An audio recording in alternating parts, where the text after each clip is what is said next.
হাজারীবাগের শিক্ষার্থী শাহরিয়ার শারমিন বিনতিকে কুপিয়ে হত্যার ঘটনায় মূল অভিযুক্ত সিয়ামকে আটক করেছে পুলিশ। এই বিষয়ে বিস্তারিত জানাতে হাজারীবাগ থানা থেকে সরাসরি যুক্ত হচ্ছেন সহকর্মী মাহতাব মিনহাজ। মিনহাজ, বিনতির হত্যাকাণ্ডের ঘটনায় একজন সিয়াম নামে একজনকে আটক করেছে পুলিশ। তো সর্বশেষ কি তথ্য আপনার কাছে এখন এই মুহূর্তে আছে?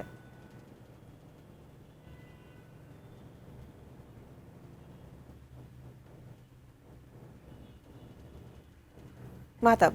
আপনি যেমনটি জানেন যে আসলে গতকাল রাত ঠিক ৮টার দিকে হাজারীবাগের যে হায়দার হোটেলের যে গলিটি, সেই গলিতেই কিন্তু থাকতেন যে শাহরিয়ার শারমিন বিনতি। আমরা যতটুকু জানি, সে গতকাল রাত ৮টার দিকে তার ছোট ভাইকে নিয়ে বাসা থাকে, মসজিদে তারাবি পড়ার জন্য ছোট ভাইকে নিয়ে এসে বের হয়। ঠিক তখনই কিন্তু তাকে তার বাসার নিচেই যে ঘাতক, সে তাকে ছুরিকাঘাত করে হত্যা করে এবং হত্যা করার পর কিন্তু সে পালিয়ে যায়। এবং আজকে আমরা যেটি পুলিশ প্রশাসনের কাছ থেকে জানতে পেরেছি, যে ছুরিকাঘাত করেছিল তার নাম হচ্ছে সিয়াম, এবং তাকে সারা রাত পুলিশ, হাজারীবাগ থানা পুলিশ সারা রাত অপারেশন করে তাকে রাজধানীর কাঁঠালবাগান থেকে আজকে তাকে গ্রেপ্তার করে। এবং আমরা যতটুকু জানতে পেরেছি, এই হত্যার পেছনে যেহেতু আসলে বিনতি খুবই ছোট একটি মেয়ে, সে ক্লাস 8-এর শিক্ষার্থী, তার বয়স মাত্র 14 বছর।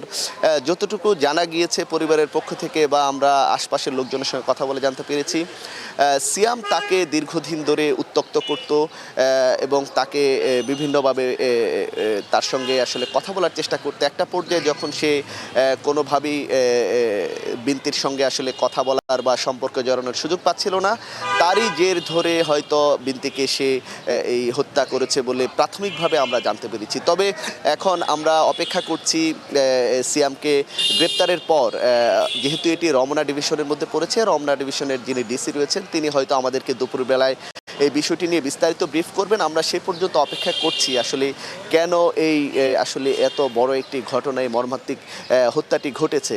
আমরা এই মুহূর্তে হাজারীবাগ থানায় আছি, যেহেতু এই থানার পুলিশরাই কিন্তু এই আসলে হত্যাকাণ্ডটি নিয়ে কাজ করছেন।